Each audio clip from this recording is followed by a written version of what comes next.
Bonjour à vous tous, frères et sœurs en Christ, de la paroisse Sainte-Marie en Presqu'île et de tous ceux qui nous rejoignent en ce deuxième samedi de Pâques. Je vous souhaite avec l'ensemble de l'équipe Mission un bon week-end. Et je souhaite également donc une bonne fête à tous les Marcs, car aujourd'hui donc nous fêtons la Saint-Marc. Je viens de célébrer la messe et voyez la couleur rouge, Saint-Marc martyr. Saint-Marc, ce fut un collaborateur donc de Paul et de Pierre, et il a fondé l'église donc d'Alexandrie. Occasion, frères et sœurs, aujourd'hui donc de prier pour les chrétiens coptes d'Égypte, qui d'ailleurs vivent des moments difficiles aussi. Je me pose une petite question. Quelles sont les caractéristiques de l'évangile de Saint Marc? Est-ce que vous savez? D'ailleurs, Saint Marc, c'est le premier évangéliste à avoir écrit. Il a inventé, on va dire, donc, le genre littéraire évangile. Je vous en propose trois. Qu'est-ce qui vous vient à l'idée quand je vous parle de Saint Marc, de son évangile? Eh bien, Marc, c'est tout d'abord l'évangile des faits. C'est un style vivant, rapide, oral, dynamique. L'évangile de Marc, deuxième chose, c'est l'évangile du secret messianique. Comment commence le début de l'évangile selon Saint Marc? Souvenez-vous. Cherchez, regardez, ou allez vite voir dans votre Bible. Vous irez voir. Commencement de l'évangile de Jésus-Christ, virgule, le Fils de Dieu. Et après, c'est l'évangile du secret messianique parce que pendant tout l'évangile, Jésus, quand il est reconnu par les esprits impurs, c'est le Fils de Dieu, Jésus ici, silence, silence. Pourquoi?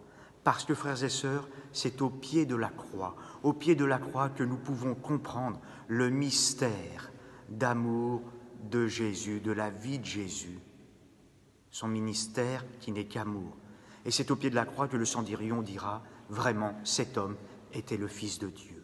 Troisième caractéristique, c'est l'incompréhension des disciples. Ils ne comprennent pas. Vous regarderez, vous pourrez refeuilleter votre évangile. Ils ne comprennent pas. C'est à la lumière de la résurrection qu'ils comprendront tout le cheminement de Jésus. Frères et sœurs, pour ce week-end, je vous propose un petit temps de relecture spirituelle de votre semaine, le temps de s'arrêter. D'abord, je vous encourage à prier dans le silence un petit peu plus dans le week-end. Aujourd'hui, demain, 3, 5 minutes, 10 si vous le pouvez. Et puis vous regardez simplement dans ce temps de prière, à la fin, vous relisez votre semaine. Est-ce qu'il y a eu un petit peu de service? Et les autres? Comment s'est passée la prière, l'oraison? Vous regardez simplement si ça a été difficile ou pas, et puis vous ajustez les choses. D'accord? Et puis, bien sûr, le soir, gardez bien la prière finale. Avant de vous coucher, en tes mains, Seigneur, je remets mon esprit. Et avec un « Je vous salue Marie ». Nous poursuivons, frères et sœurs, notre lecture du livre des Actes des Apôtres. Demain, pas de lecture du livre des Actes des Apôtres, ce qui vous permettra de recaler les choses si besoin. Chapitre 11, deux parties. La première partie, c'est donc Pierre qui retourne à Jérusalem. Après l'épisode de Corneille, il raconte tout ce qui s'est passé. Et des circoncis, donc des Juifs, donc de dire à Pierre, mais tu as rencontré des incirconcis, tu as rencontré des païens. Et voilà donc le catéchèse, le 7e discours de Pierre, qui va donc, dans un premier temps, de nouveau raconter sa vision. C'est la 3e fois, sa vision qu'il a eue. Il raconte donc la rencontre de Corneille, il raconte la Pentecôte des Samaritains.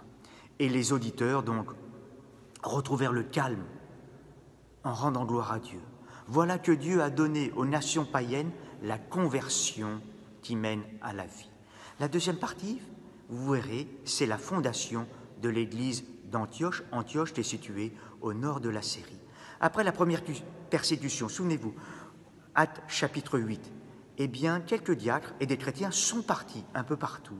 Et donc certains sont allés fonder la communauté d'Antioche. Et Barnabé est envoyé par les apôtres et il voit donc la grâce de Dieu à l'œuvre. Il va donc chercher Saul qui est à Tarse et ensemble, pendant 1 an, ils vont travailler, vous verrez, dans cette communauté, dans cette église.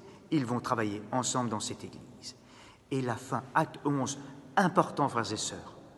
Écoutez bien cette parole que nous lirons. C'est à Antioche que pour la première fois, le nom de chrétien fut donné aux disciples. C'est à Antioche que pour la première fois que le nom de chrétien fut donné aux disciples. Voilà où apparaît le mot de chrétien, les amis, les disciples du Christ, les chrétiens. La fin du chapitre se termine par le récit donc, de l'annonce d'une entraide. Déjà, frères et sœurs, parce qu'il y a une grande une famine mondiale. L'évangile du jour aujourd'hui, en la fête de Saint-Marc, la couleur donc du martyr que je reportais aujourd'hui, eh bien, c'est cette parole, la fin de l'évangile, aller dans le monde entier, proclamer l'évangile à toute la création. 3 pistes, frères et sœurs.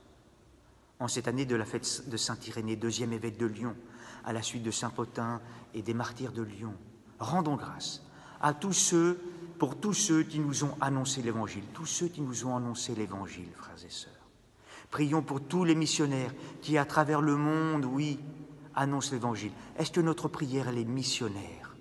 Et enfin, toi, moi, comment annonces-tu l'évangile au monde? Comment annonces-tu l'évangile auprès de ceux qui t'entourent? Parce que le Seigneur travaille avec toi. Il te donne son Esprit Saint sans mesure.